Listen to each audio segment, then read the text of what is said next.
یہ غیر سب مقلدین کا یہ مسئلہ ہے، حالانکہ یہ غلط ہے۔ کیوں؟ اس وجہ سے کہ ہمارے ہاں اجتہاد ہے،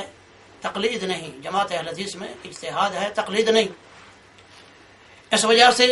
جو مسائل اجتہادیہ ہیں، کیونکہ مسائل دو قسم پر ہیں، بعض مسائل ایسے ہیں جو منصوص ہیں قرآن و سنت میں،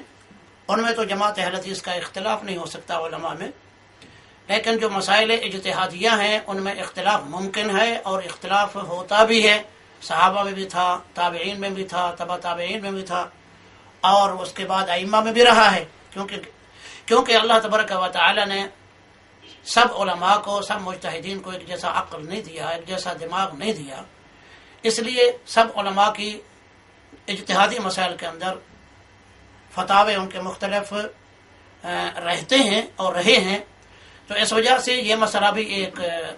انہی مسائل اجتہادیہ میں سے ہے۔ قرآن و سنت میں ایسی لڑکی کے لیے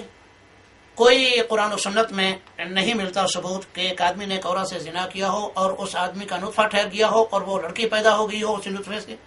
تو وہ آدمی کیا اس لڑکی سے نکاح کر سکتا ہے یا نہیں؟ قرآن و سنت میں اس کا کوئی نص کے طور پر جواب نہیں ملتا۔ اور رہی یہ بات کہ کیا وہ اس کی اصلی، صلبی اور حقیقی بیٹی سمجھی جائے گی، اگر ایسا ہے تو پھر قرآن میں اس کا خود ثبوت موجود ہے کہ وہ حرام ہے۔ اللہ تبارک و تعالیٰ نے فرمایا حرمت علیکم امہاتکم و بناتکم، کہ تمہاری بیٹیاں جو صلبی ہیں، تمہارے نطفے سے ہیں، شرعی نطفہ جو تمہارا ہے، یعنی صحیح جائز شرعی نکاح سے، تو وہ حرام ہے۔ لیکن با اتفاق علماء، تمام ائمہ مجتہدین کے نزدیک یہ لڑکی جو زنا سے پیدا ہوئی ہے، شرعی بیٹی اس آدمی کی نہیں ہے، شرعی بیٹی نہیں سمجھی جائے گی۔ اور اس کا ثبوت یہ ہے کہ نبی کریم صلی اللہ تعالی علیہ وآلہ وسلم کے ہی زمانے میں بی بی سودا رضی اللہ تعالی عنہا کے بھائی نے، جس کا نام زمعہ تھا، نبی کریم صلی اللہ علیہ وسلم کے پاس انہوں نے آ کر ایک کیس پیش کیا۔ سعد بن ابی وقاص رضی اللہ تعالیٰ عنہ جو جلیل القدر مشہور صحابی ہیں، ان کے بھائی تھے عتبہ بن ابی وقاص جو جاہلیت میں فوت ہو گئے تھے۔ ان کا اسی زمعہ کی، جو ان کا بھائی تھا، ان کے باپ کی لونڈی تھی، زمعہ کی باپ کی لونڈی تھی، اور بی بی سودا کے باپ کی بھی لونڈی ہوگی، تو اس لونڈی سے ایک لڑکا پیدا ہوا۔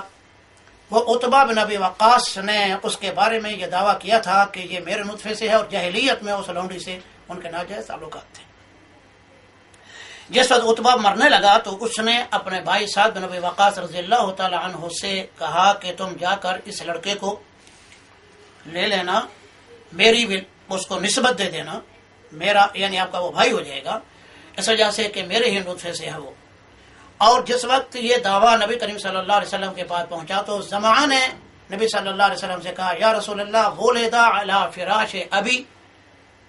زمعہ نے کہا یا رسول اللہ کہ یہ لڑکا جو ہے، جو اس وقت سعد بن ابی وقاص رضی اللہ تعالیٰ عنہ کہہ رہے ہیں کہ میرے بھائی عتبہ کا بیٹا ہے، چونکہ ان کے نطفے سے ہے، لہذا ان کو دے دیا جائے، تو کہنے لگے کہ یہ تو میرے والد کے فراش سے ہے۔ فراش کا مراد یہ ہے کہ ان کی لونڈی سے ہے، لہذا یہ ہمیں ملنا چاہیے، اور مجھے یعنی میرا بھائی اسے آپ میرے ساتھ اسے لگا دیں اور میرا بھائی بنا دیں، اس کو ہمارے ساتھ اس کی نسبت ہو جائے، یعنی میرے والد کی طرف، نہ کہ عتبہ کو یا سعد بن وقاص کی طرف ان کی نسبت کیجیے۔ تو نبی کریم صلی اللہ علیہ وسلم نے جب یہ قصہ سنا تو آپ نے فرمایا، مشہور ایک جملہ حدیث کا، مشہور حدیث ہے، اور جو بات میں ایک اسلامی قاعدے اور قانون میں تبدیل ہو گئی یہ بات، اور جس پر امت کا اجماع قائم ہو چکا ہے، وہ یہ ہے، آپ نے فرمایا الولد للفراش وللعاہر الحجر۔ اللہ کے نبی نے فرمایا اگر کوئی زانی دعویٰ کرتا ہے کسی عورت کی بیٹی یا بیٹے کے بارے میں کہ اس کے نطفے سے ہے یہ، تو نبی صلی اللہ علیہ وسلم نے فرمایا کہ یہ اس کو نہیں دیا جائے گا، اس کی بیٹی یا بیٹا، اس کی نسبت اس کی طرف نہیں کی جائے گی،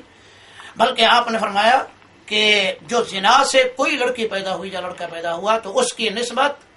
اس عورت کے خاوند کی طرف بھی نہیں ہوگی، کیوں؟ اس وجہ سے کہ خاوند کے نطفے سے نہیں ہے، تو آپ نے فرمایا صرف اس کی نسبت اس عورت کی طرف ہوگی، اگر لونڈی ہے تب بھی، اگر حرہ ہے تب بھی۔ تو آپ نے فرمایا الولد للفراش، یہاں فراش سے مراد ہے وہ عورت. آپ نے فرمایا اس کی نسبت صرف اس عورت کی طرف ہوگی جس طرح کے لعان کے مسئلے میں ہے.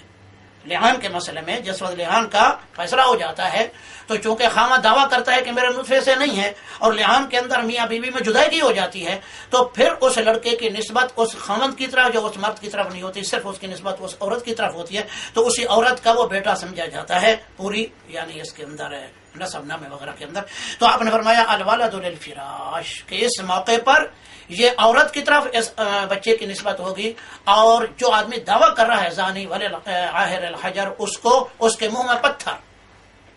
جو علماء نے اس کی صحیح تفسیر کیا، یہاں سنسار مراد نہیں. آپ نے فرمایا وللعاہر الحجر یعنی اس کے منہ میں پتھر، یعنی اس کو یہ لڑکا یا نہیں دیا جائے.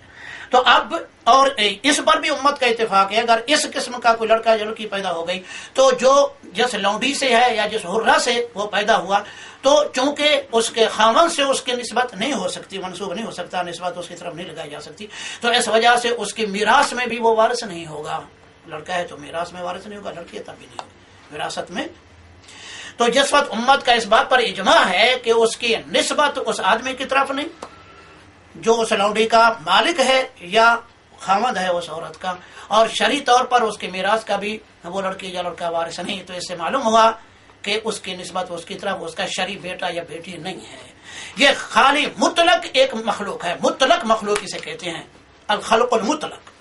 یعنی بغیر نسبت کے یہ ہوگی اور صرف اس کی ماں کی طرف نسبت ہو جائے گی. تو اب اس میں علماء کا اختلاف، چونکہ مسئلہ اجتہادی ہے تو علماء کا اس میں اختلاف ہے، کیونکہ بنت شرعی اور